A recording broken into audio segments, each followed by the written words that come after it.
Hello and welcome to another mini painting video.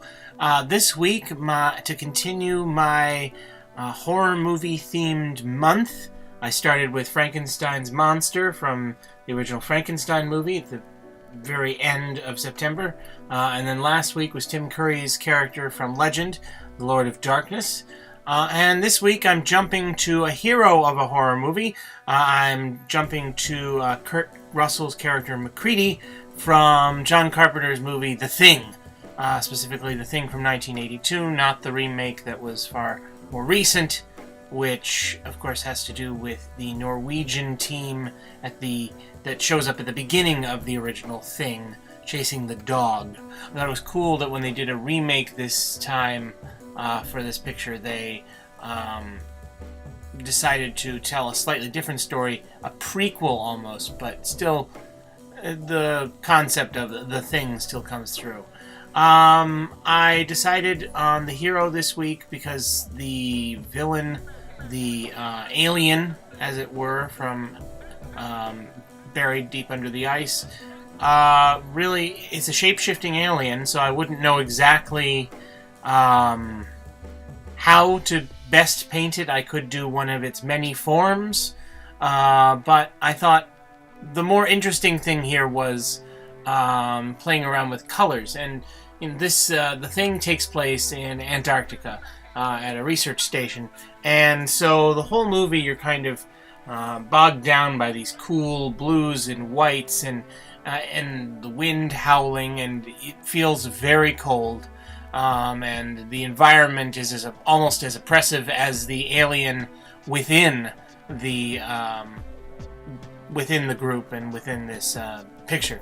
And I thought this point in the movie, when Kurt Russell's character kind of gets betrayed and locked out, he's desperate, and he's realized that probably there is one of these things among them, and he knows that they need to survive.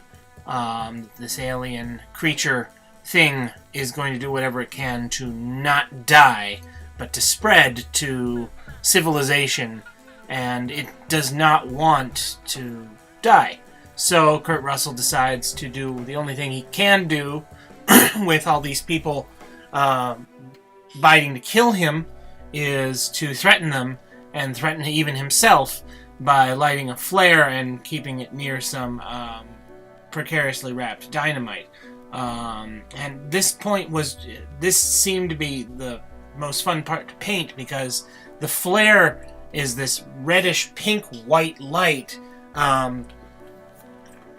that illuminates his face and everything around it with red warm tones. And with the whole movie being cool tones and cold, I thought it was very fun to then take the hero of the piece, if there is a hero in this picture, and depict him in all these warm tones.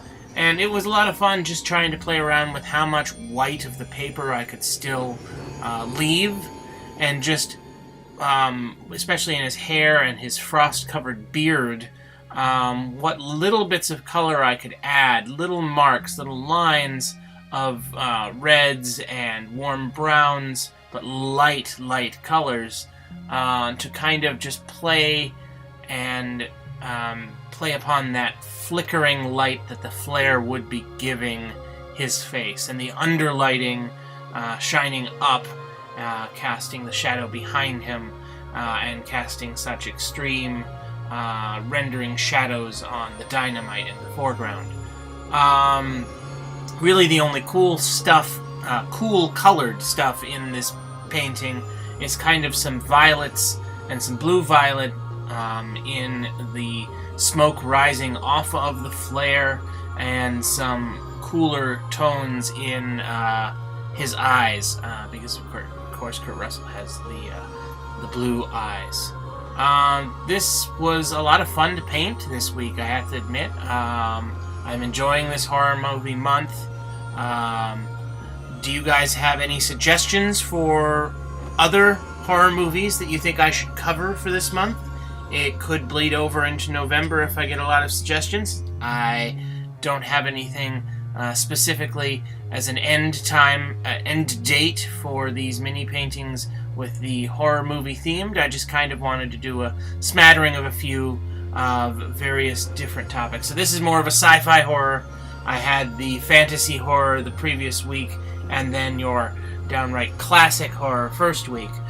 Next week I will probably do something with maybe some vampires or witches or ghosts, just to kind of play up the various archetype ghouls and scary stuff that goes bump in the night. So I want to know what you guys think.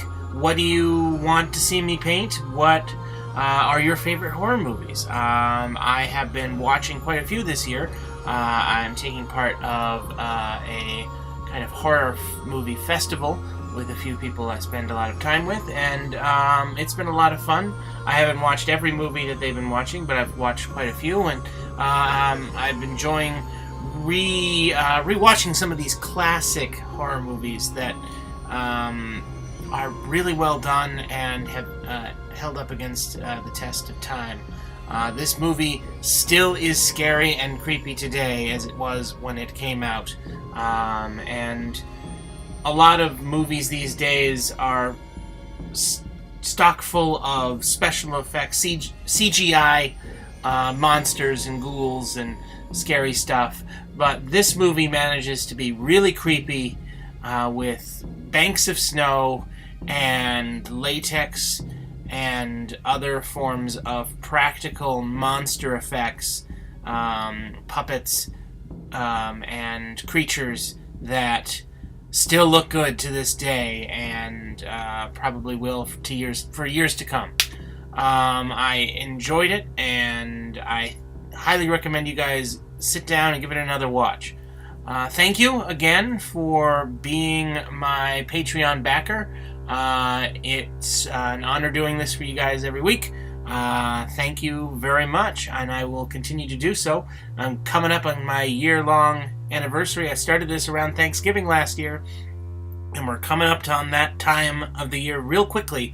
So if you are a upper tier patron, you should start thinking really about what you might want your original piece of art to be.